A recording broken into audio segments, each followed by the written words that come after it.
Perquè tothom escriu cançons sobre Califòrnia. Té pinta de ser una merda de lloc per viure en cases aïllades de milionàries amb tanques altes, vivint del que han robat els altres. Que no us enganyin les històries de Califòrnia. És un mite construït de la cultura pop,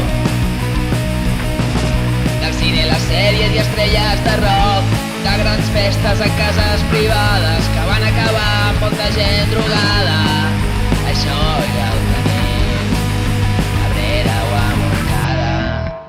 Caravana per fugir de Califòrnia. On arriba Nadal o Thanksgiving Day, creuar el desert fins a Las Vegas,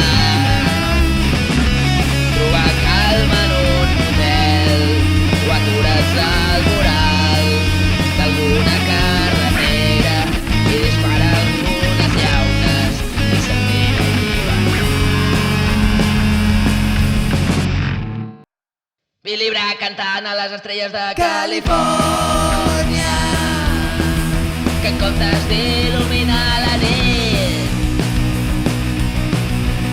estan tirades per terra. Tothom les trepitja, s'hi pixa i vomita, s'hi caga sobre qualsevol malparit. No veieu que en 200 anys no sabrà qui era Brad Pitt. No us mentiré, m'agrada el punk de Califòrnia, perquè és així melòdic i pots cantar sobre.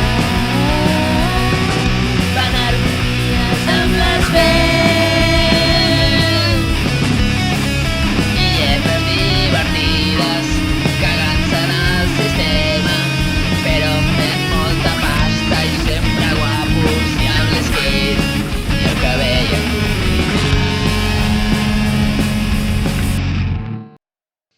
Matins de dissabte enganxat a Califòrnia, entre Telecinco i Antena 3, amb les California Drift, les gemelas de Sweet Valley, Pacific Blue i els Vigilantes, que petit podria ser un veïn de I es fa bon rap a Califòrnia. Cada barri és un disc de l'Anderson Paak.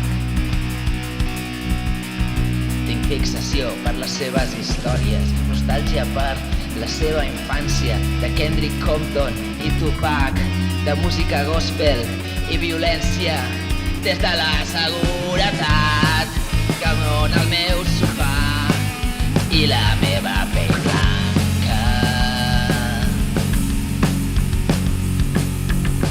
La Lana del Rei m'està esperant a Califòrnia, amb un taxi a l'aeroport, per anar a una casa amb piscina, ballar i banyar-nos en cocaïna. Coneix les seves amigues, ocupa un ranxo abandonat.